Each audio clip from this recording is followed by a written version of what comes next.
Hello, नमस्कार। स्वागत करता हूं मैं आप सभी का आपके अपने channel study for civil services में। दोस्तों, यहां पे हम लोग मिसलेनियस करंट अफेयर्स आपके साथ जून से लेकर जनवरी महीने तक हिंदी और इंग्लिश दोनों ही भाषाओं में डिस्कस कर रहे हैं। तो अपना आज का लेसन शुरू करने से पहले मैं गुजारिश करना चाहूँगा दोस्तों, हमारे कुछ पेड कोर्सेज चलते हैं जहाँ पे हम यूपीएससी और अलग अलग स्टेट एग्जाम्स की तैयारी करवाते हैं, स्टडी मटेरियल प्रोवाइड करते हैं और साथ साथ आपको गाइडेंस भी देते हैं। तो अगर इस बारे में आपको और कोई इन्फॉर्मेशन चाहिए हो तो दिए गए दो में से किसी भी नंबर पे आप हमें कॉल करें, हम आपकी ज़रूर सहायता करेंगे। तो दोस्तों, जो हमारा आज का पहला टॉपिक है वो है कंप्लेंट मैनेजमेंट सिस्टम के बारे में, यानी शिकायत प्रबंधन प्रणाली के बारे में। तो बेसिकली सबसे पहला पॉइंट आता है, किसने इस पर्टिकुलर सिस्टम को लॉन्च किया है। तो आपको याद रखना है, रिजर्व बैंक ऑफ इंडिया ने इस पर्टिकुलर सिस्टम को लॉन्च किया है। तो जैसे कि आपको समझ में आ रहा है, यहाँ पे आप शिकायत अपनी आराम से रजिस्टर करवा पाएंगे, उसको अच्छे से मैनेज किया जाएगा। तो क्या है, एक सिंगल विंडो सोल्यूशन है रिजर्व बैंक की साइट पे, जहाँ पे आप जाके अपनी कंप्लेंट्स लॉन्च करवा सकते हैं किसी भी रेगुलेटेड एंटिटी के खिलाफ, भले ही कमर्शियल बैंक हो, अर्बन कोऑपरेटिव बैंक हो, नॉन बैंकिंग फाइनेंशियल कंपनी हो या फिर कोई और हो। तो इस सिंगल विंडो सोल्यूशन है, यहाँ पे आप जाएं, अपनी कंप्लेन रजिस्टर करवाएं, उसको बेहतर ढंग से मैनेज किया जाएगा इस सिस्टम के ज़रिए। अब जो हमारा अगला टॉपिक है वो है सऊदी अरेबिया के बारे में। उसको फिलहाल में फाइनेंशियल एक्शन टास्क फोर्स की मेंबरशिप मिल गई है। तो इसी के साथ ये पहला अरब कंट्री बन गया है जिसको ये फुल मेंबरशिप ग्रांट कर दी गई है। पहला अरब देश है, इसी वजह से ये इंपॉर्टेंट है न्यूज़। हालांकि FATF के बारे में हमने आपके साथ पहले भी डिस्कशन किए थे, फिर मैं एक बार आपको समझा देता हूँ क्या है। सबसे पहले तो अंतर सरकारी निकाय है, ये एक इंटर गवर्नमेंटल बॉडी है, 1989 में इस्टेब्लिश की गई थी। और तब इसका सिर्फ एक ही टास्क था कि मनी लॉन्ड्रिंग को भाई इसको रोकना था। इसका जो सेक्रेटेरिएट है वो बेसिकली पेरिस में है, हेडक्वार्टर्स इसका पेरिस में है और OECD के ऑफिस के अंदर ही स्थित है। अगर इसकी मेंबरशिप की बात करूं, अभी टोटल 39 इसके सदस्य हैं, जिसमें भारत भी है, इसीलिए आपको ये चीज़ याद रखनी है, इंपॉर्टेंट है। उसके अलावा 2 रीजनल ऑर्गेनाइजेशन भी हैं, जो कि यूरोपियन कमीशन है और पर्शियन गल्फ कोऑपरेशन काउंसिल है। अब मैंने आपको बताया कि शुरुआत में जब ये बना था, जब इसकी स्थापना हुई थी 1989 में, तब इसको एक ही टास्क दिया गया था कि भाई आप मनी लॉन्ड्रिंग को कंट्रोल करो। फिर बाद में क्या हुआ, जब यूनाइटेड स्टेट्स में अटैक हुए थे वर्ल्ड ट्रेड सेंटर पे, तो उसके बाद ये FATF का एक और नया ऑब्जेक्टिव जोड़ दिया गया। उसके बाद इसको कहा गया, आपका अब एक और नया उद्देश्य है कि आपको टेरर फाइनेंसिंग को कर्ब करना है। यानी दोस्तों, अगर मैं बताऊं तो 2001 वर्ष में इसको टेरर फाइनेंसिंग को कर्ब करने के लिए भी कहा गया था। उसके पहले सिर्फ मनी लॉन्ड्रिंग को ही देखा करता था ये। हमने इसको अच्छे से विस्तार में पढ़ा था जब हमने पढ़ा था कि पाकिस्तान को ग्रे लिस्ट में ट्रांसफ़र कर दिया गया था और उसके बाद उसको ब्लैक लिस्ट में भी डाल दिया गया था। फिर हम चलते हैं अपने अगले टॉपिक की ओर। यहाँ पे हम लोग नेशनल पार्टी यानी कि राष्ट्रीय पार्टी की स्टेटस या फिर दर्जे के बारे में बात करेंगे। जो हमारा चुनाव आयोग है, इलेक्शन कमीशन है इंडिया का, उसने नेशनल पीपल्स पार्टी को नेशनल पार्टी घोषित कर दिया है और ये पहली पार्टी है नॉर्थ ईस्टर्न रीजन से जिसने ये दर्जा प्राप्त किया है। ये जो NPP है, इसको स्टेट पार्टी के तौर पर रिकॉग्नाइज किया जाता है अरुणाचल प्रदेश में, मणिपुर में, मेघालय में और नागालैंड में। तो इसी के साथ इसको जब नेशनल पार्टी या राष्ट्रीय पार्टी का दर्जा मिल गया है तो ये 8वीं नेशनल पॉलिटिकल पार्टी हो गई है हमारे देश की। तो बाकी कौन सी है? बाकी है Congress, Bharatiya Janata party, Bahujan Samaj party, communist party of India, communist party of India Marxist, national Congress party और ऑल इंडिया तृणमूल कांग्रेस।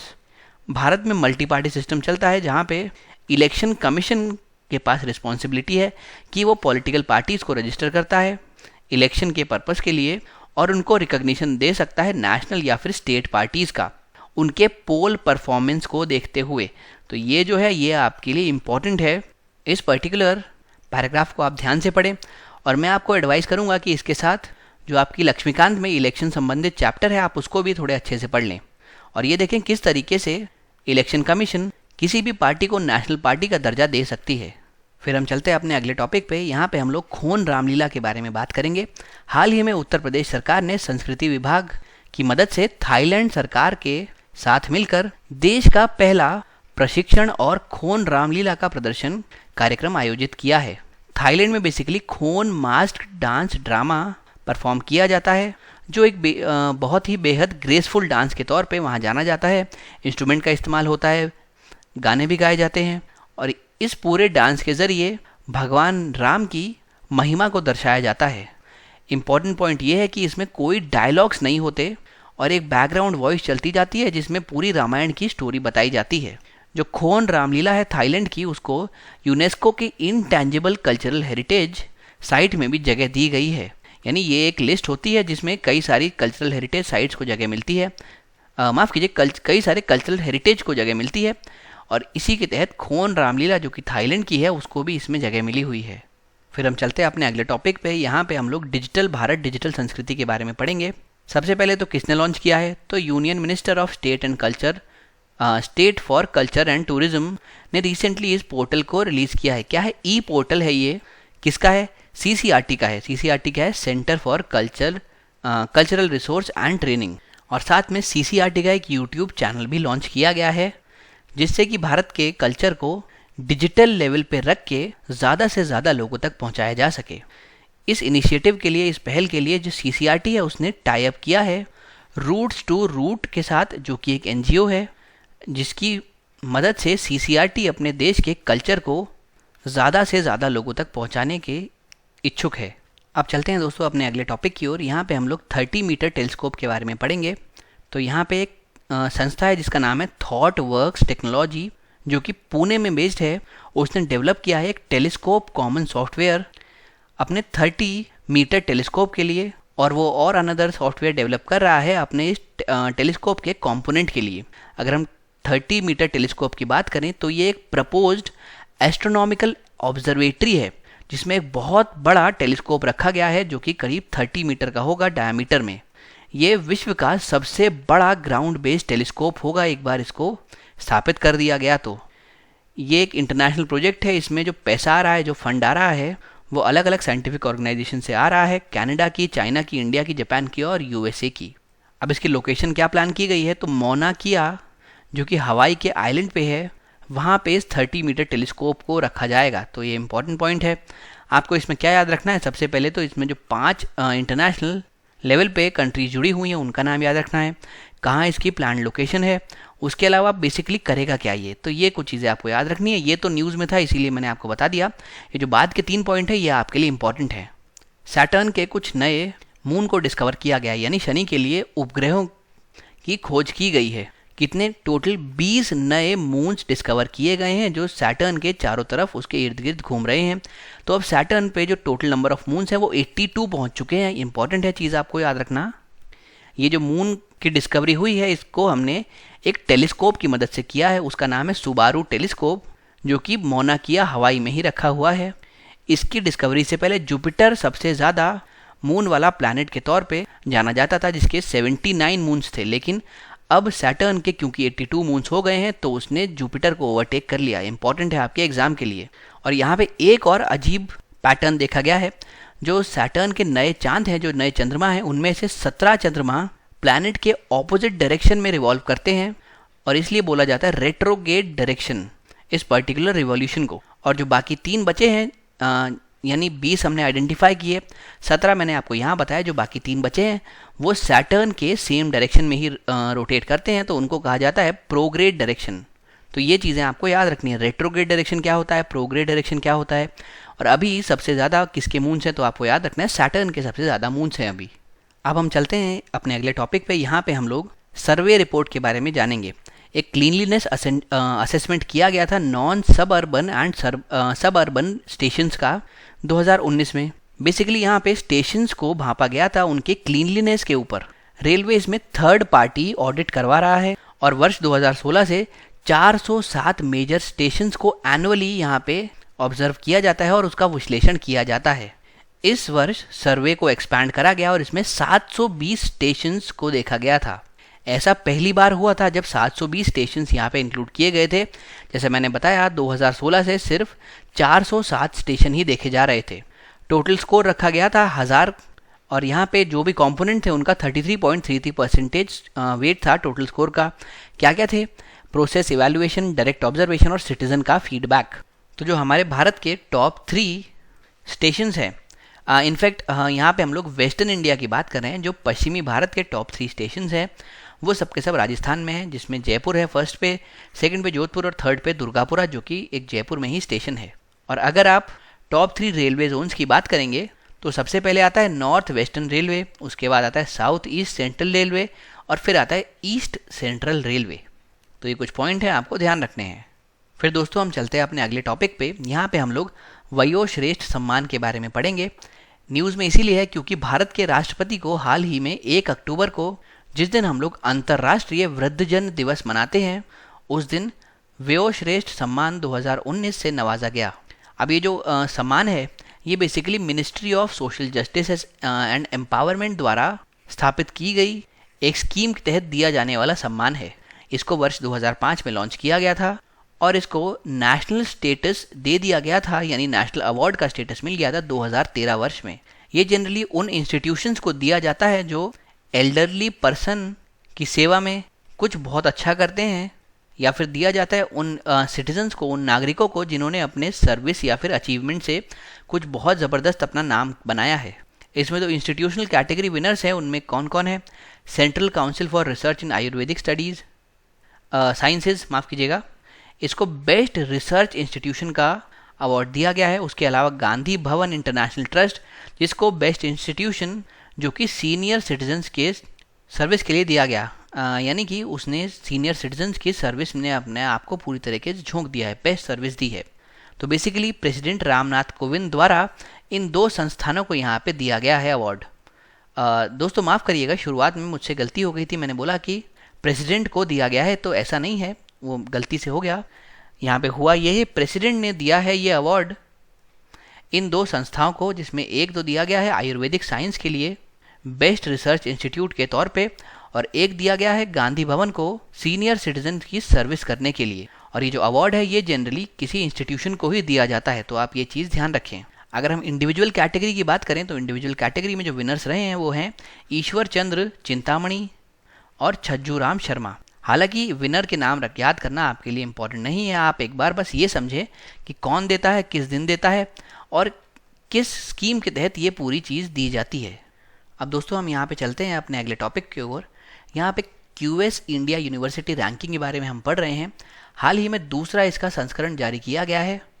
इसमें इंडियन यूनिवर्सिटी को रैंक किया जाता है और सभी पब्लिक, प्राइवेट, हायर एजुकेशन और डीम्ड यूनिवर्सिटी सभी इसका हिस्सा होती है, यानी इन सब को इसमें रैंक किया जाता है।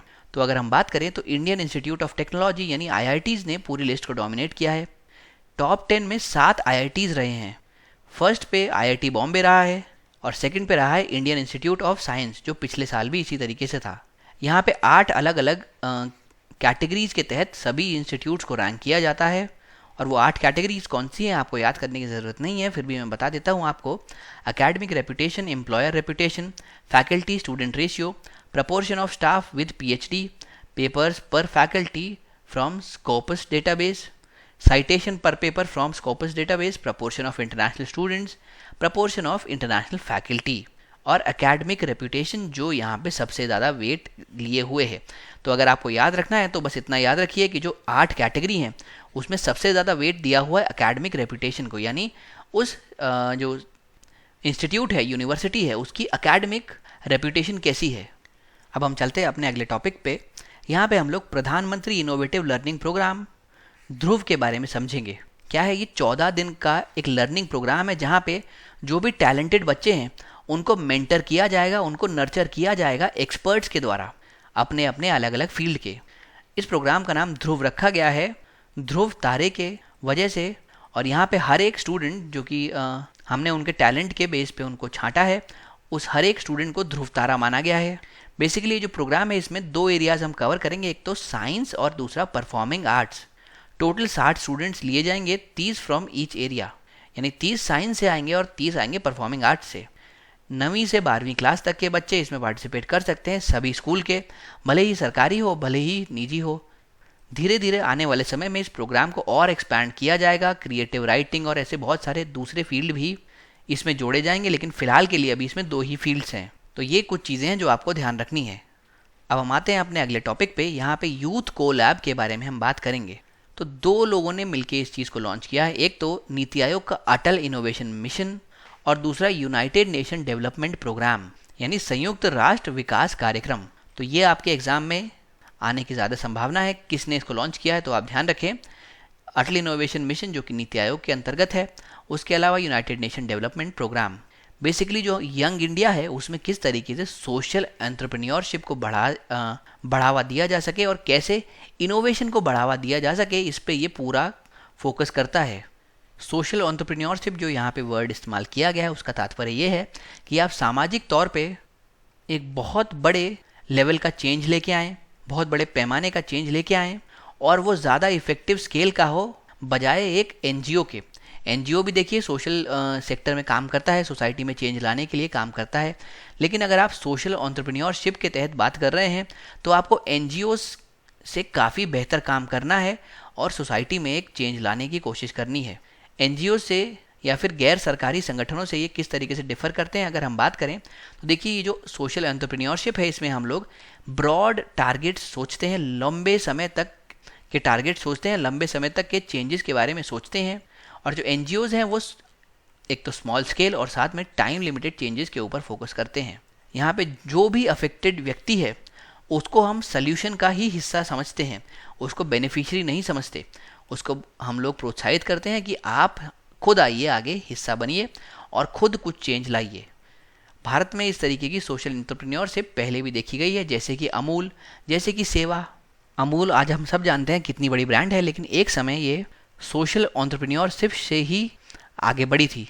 फिर दोस्तों हम बात करते हैं एक सेतु के बारे में, कर्नल चेवांग रिनचेन सेतु। हाल ही में इस सेतु का उद्घाटन किया गया है पूर्वी लद्दाख में। इम्पॉर्टेंट बात यह है कि भारत के सबसे ऊंचाई वाले ऑल वेदर परमानेंट ब्रिज के तौर पे ये क्वालिफाई करता है। 1400 फीट लंबा ब्रिज है ये श्योक रिवर पे, जो कि 14,650 फीट की ऊंचाई पे स्थित है।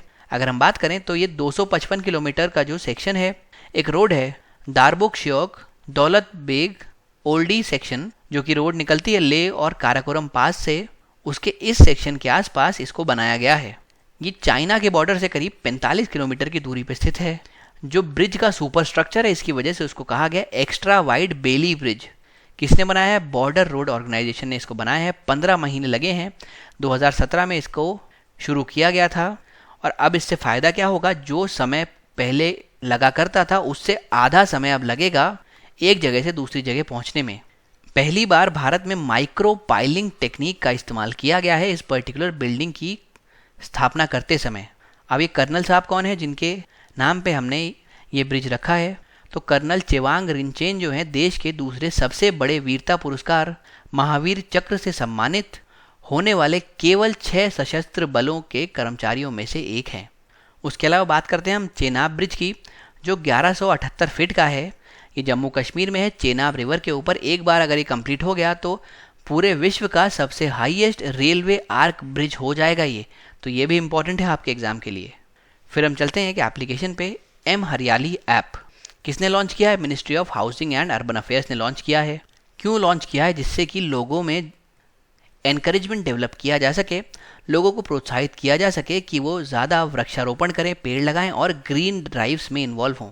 नाम ही देखिए आप, हरियाली है, तो यानी कि फोकस किया जाएगा कि लोग ज़्यादा से ज़्यादा हरियाली की तरफ ध्यान दें वृक्षारोपण के तहत और ग्रीन ड्राइव्स के तहत।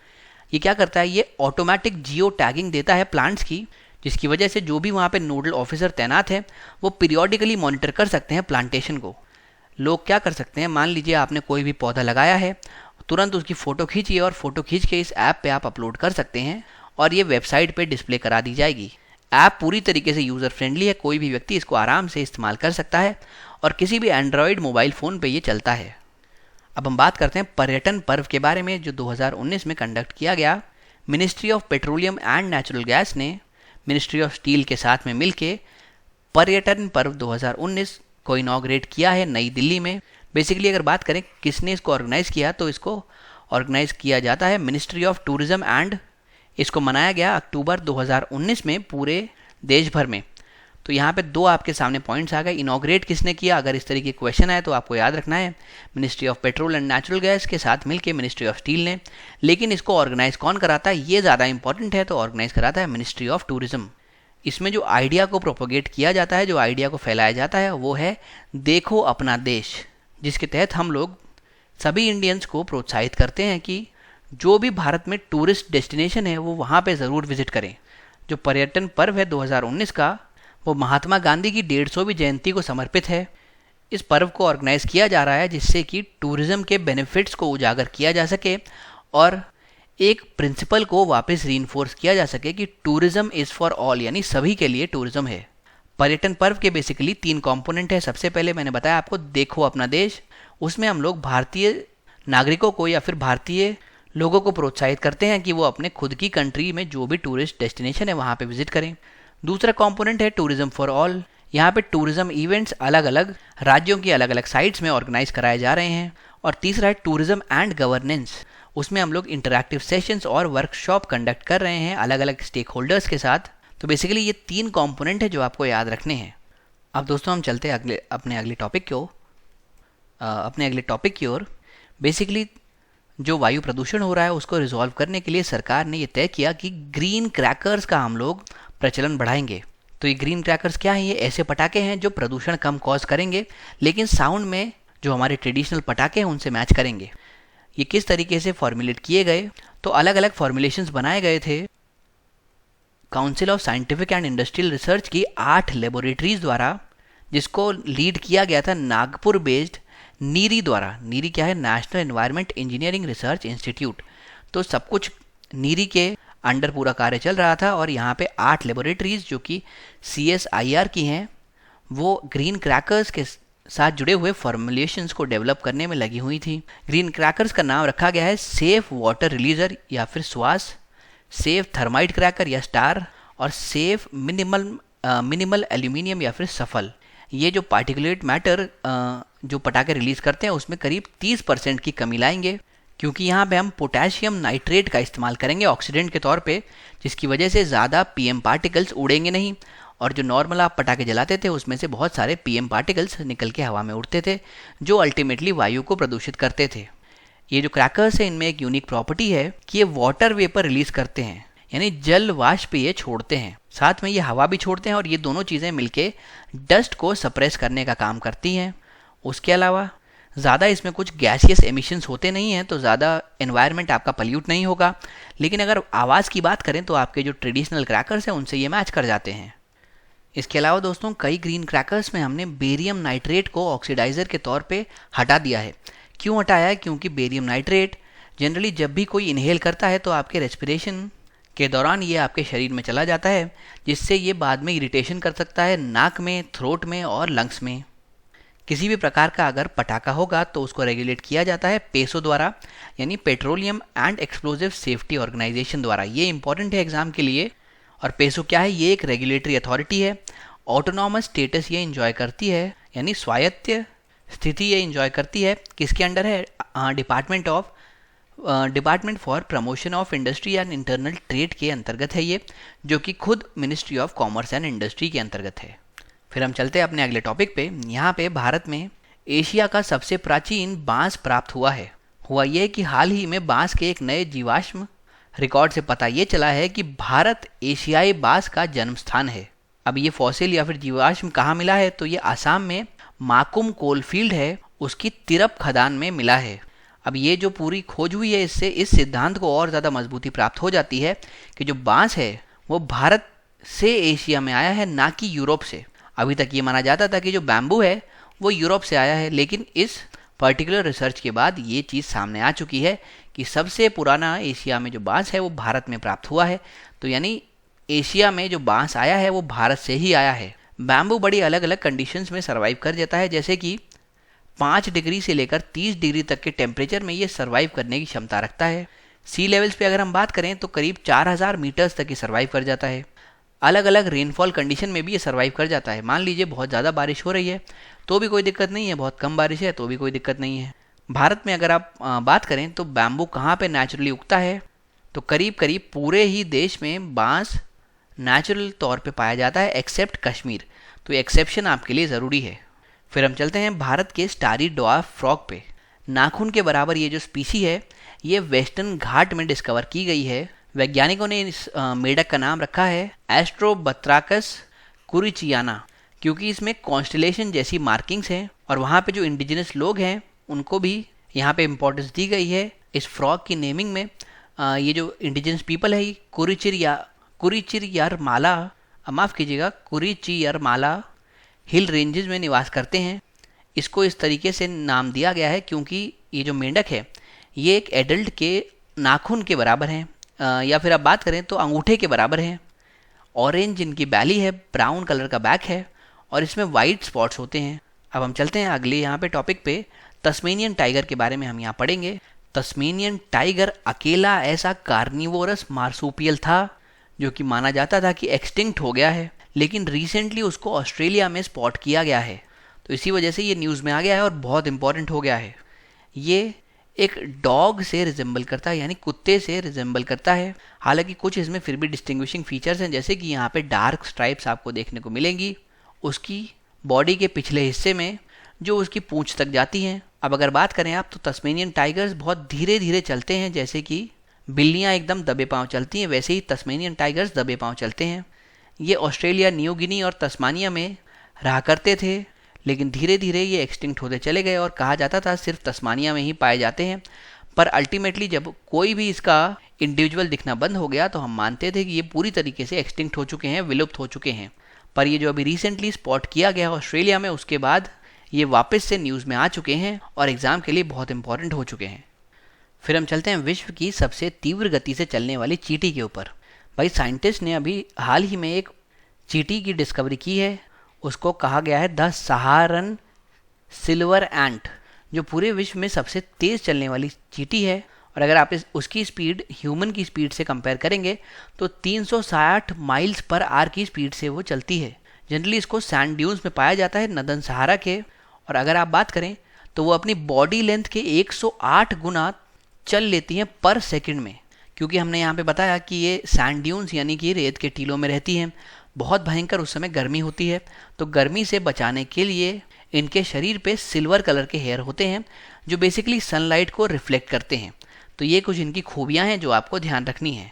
फिर हम चलते हैं अगले टॉपिक पे। यहाँ पे हाई माउंटेन समिट के बारे में हम पढ़ेंगे।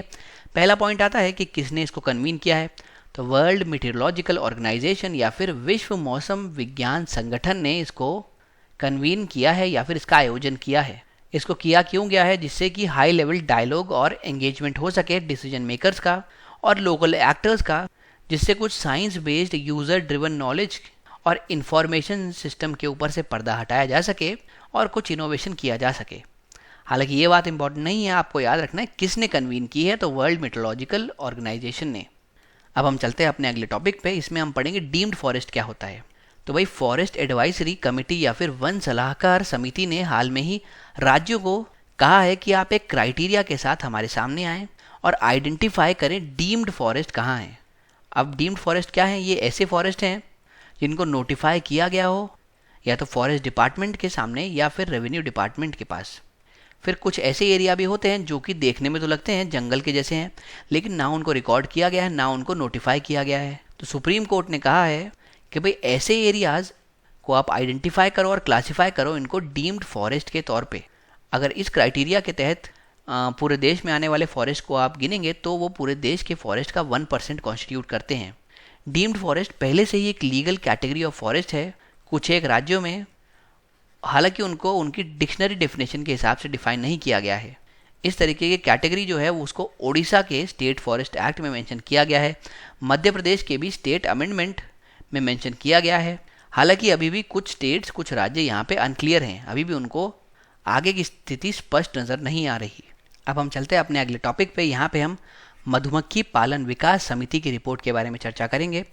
एक समिति का गठन किया गया था विवेक देबरॉय की चेयरमैनशिप के अंडर, यानी उनकी अध्यक्षता के अंडर, जिन्होंने रिकमेंड किया कि हनी बीज को कैसे रिकॉग्नाइज करना है। बेसिकली उनको इसीलिए कमेटी की अध्यक्षता सौंपी गई थी कि वो रिकॉग्नाइज करें कि कैसे कैसे हनी बीज को हम लोग एग्रीकल्चर में इनपुट के तौर पे इस्तेमाल कर सकते हैं, जिससे कि जो भी लैंडलेस बी कीपर हैं उनको फार्मर्स के तौर पे कंसिडर किया जा सकता है। अगर हम बात करें तो बेसिकली भारत में 4 अलग अलग टाइप की हनी बी स्पीशी आपको देखने को मिलेंगी, यानी कि 4 मधुमक्खियों की स्पीशी देखने को मिलेंगी। 2 तो घरेलू प्रजातियां हैं, भारतीय या एशियाई शहद मधुमक्खियों की और यूरोपीय शहद मधुमक्खियों की, और उसके अलावा 2 जंगली प्रजातियां हैं, रॉक शहद मधुमक्खी और बोना शहद मधुमक्खी। अब बी कीपिंग में कोई भी जो इन्वॉल्व होता है या फिर मधुमक्खी पालन में कोई इन्वॉल्व होता है तो उसमें क्या क्या प्रोडक्ट्स होते हैं, क्या क्या उत्पाद होते हैं। तो सबसे पहले हनी होता है, शहद, उसके अलावा वैक्स होता है, पॉलन होते हैं, रॉयल जेली होता है, प्रोपोलिस होता है, बी वेनम होता है, और इस सभी चीज़ों को मार्केटेबल प्रोडक्ट के तौर पे बेचा जा सकता है। अगर 2017-18 की बात करें तो चाइना पूरे विश्व में नंबर 1 पे था हनी प्रोडक्शन में, और भारत उसी में 8वें रैंक पे था। अब अगर हम लोग थोड़े मधुमक्खी पालन के बारे में और पढ़ें, वर्ष 2005 में मधुमक्खी पालन को राष्ट्रीय बागवानी मिशन के तहत एक पूरक गतिविधि के रूप में शामिल किया गया था। मधुमक्खी पालन से निपटने के लिए काफ़ी सारी एजेंसीज यहाँ पे इन्वॉल्व हैं, जैसे कि ICAR, जैसे कि खाद्य और ग्रामोद्योग आयोग, KVIC, जैसे कि नेशनल बी बोर्ड जो कि मिनिस्ट्री ऑफ एग्रीकल्चर के अंतर्गत है। तो ये चीज़ आपको ध्यान रखनी है। फिर हम चलते हैं यहाँ पे अगले टॉपिक पे। ऑपरेशन संकल्प किसने लॉन्च किया? इंडियन नेवी ने। कहाँ पे लॉन्च किया? पर्शियन गल्फ और गल्फ ऑफ ओमान में। तो आप यहाँ पे देख रहे हैं, ये है पर्शियन गल्फ और ये है गल्फ ऑफ ओमान। क्यों लॉन्च किया?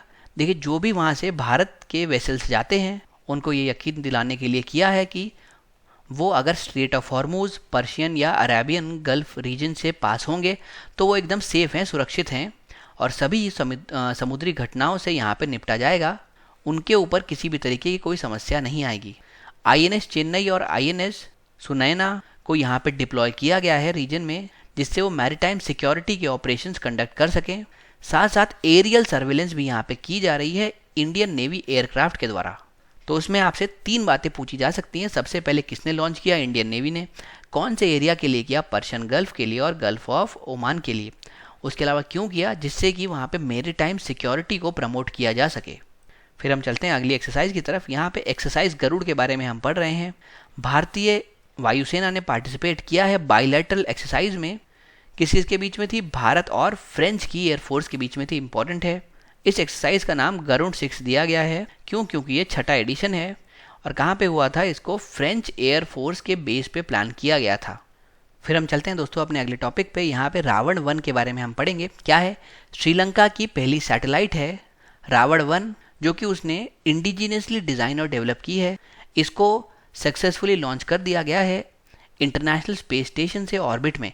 तो इसीलिए ये न्यूज़ में है। ये क्यू सैटेलाइट है, बेसिकली नैनो सैटेलाइट का मतलब है इसका, जो कि जापान के एरोस्पेस और एक्सप्लोरेशन ओन्ड कीबो एक्सपेरिमेंट मॉड्यूल के तहत लॉन्च की गई है। तो आपको याद रखना है, ज़्यादा से ज़्यादा पूछा जाएगा क्या है ये। तो श्रीलंका की सैटेलाइट है। कौन सी? पहली सैटेलाइट है। और किस टाइप की है? तो नैनो सैटेलाइट है, यानी छोटी सी सैटेलाइट है ये। अब हम देखते हैं दोस्तों यहाँ पे एक रिपोर्ट के बारे में, ग्लोबल इकोनॉमिक प्रॉस्पेक्ट रिपोर्ट। सबसे पहले किसके द्वारा रिलीज़ की गई? तो वर्ल्ड बैंक द्वारा रिलीज़ की गई है। ये बाय एनुअल है, ये चीज़ आपको ध्यान रखनी है, यानी द्विवार्षिक है। इसका जो टाइटल रखा गया, हाइटेंड टेंशंस सबड्यूड इन्वेस्टमेंट। इसके हिसाब से जो ग्लोबल रियल GDP ग्रोथ है उसको यहाँ पे और कम करके दर्शाया गया है। 2.6% कर दिया गया है, यानी 0.3% कम कर दिया है 2019 के लिए। इंडिया हालांकि इस रिपोर्ट के हिसाब से अपनी पोजीशन रिटेन करेगा फास्टेस्ट ग्रोइंग इकोनॉमी के तौर पे, और 2021 तक ऐसा माना जा रहा है कि जो ग्रोथ रेट है वो 1.5% हो जाएगी चाइना की ग्रोथ रेट के कंपैरिजन में। फिर हम चलते हैं यहाँ पे अगली रिपोर्ट के पास। ये है वर्ल्ड इन्वेस्टमेंट रिपोर्ट। किसने रिलीज़ की? यूनिटैड ने, या फिर United nation conference on trade and development, और हिंदी में बात करें व्यापार और विकास पर संयुक्त राष्ट्र सम्मेलन की ये रिपोर्ट है। इसके तहत भारत ने FDI सोर्स के तौर पे 10वीं रैंक हासिल की है। जो टोटल FDI आया है साउथ एशियन रीजन में, उसमें 77% से ज़्यादा भारत में आया है। बांग्लादेश सेकंड रैंक पे है लार्जेस्ट FDI इन रीजन में। फिर हम चलते हैं अगली रिपोर्ट की तरफ। यहाँ पे सोशल डेवलपमेंट रिपोर्ट के बारे में हम बात करेंगे। किसने रिलीज़ की है? तो काउंसिल फॉर सोशल डेवलपमेंट, जो एक रिसर्च ऑर्गेनाइजेशन है, उसने ये रिपोर्ट रिलीज़ की है। ये रिपोर्ट भी बायएनुअल है। इस रिपोर्ट के अनुसार भारत के जो 10% सबसे अमीर लोग हैं वो करीब 80.7% इंडिया की टोटल वेल्थ अपने पास रखे हुए हैं। और 2000 से 2017 के बीच में जो एक गैप है अमीरों और गरीबों के बीच में, वो 6 गुना ज़्यादा बढ़ गया है, यानी इनइक्वालिटीज़ बढ़ रही हैं, जो हमारे देश के लिए अच्छा नहीं है। अब हम चलते हैं अपने आखिरी टॉपिक की ओर। यहाँ पे हम लोग वर्ल्ड ड्रग रिपोर्ट के बारे में पढ़ेंगे। किसने रिलीज़ की है? United nation office on drug and crime ने रिलीज़ की है। इस रिपोर्ट के अनुसार जो ड्रग पूरे विश्व में सबसे ज़्यादा कंज्यूम किया जा रहा है वो है कैनबिस, और उसमें करीब 188 मिलियन पीपल उसके कंजम्पशन में इन्वॉल्व हैं। ग्लोबली आप बात करें तो 35 मिलियन ऐसे लोग हैं जो कि ड्रग से संबंधित अलग अलग डिसऑर्डर्स से पीड़ित हैं और उनको ट्रीटमेंट की ज़रूरत है। अब अगर हम इस संस्था के बारे में बात करें, United nation office on drug and crime, तो 1997 में इसका गठन किया गया था। कैसे किया था? एक मर्जर किया गया था United Nation Drug Control Programme और Centre for International Crime Prevention के बीच में। इन दोनों के मर्जर के बाद ये संस्था उभर के आई थी।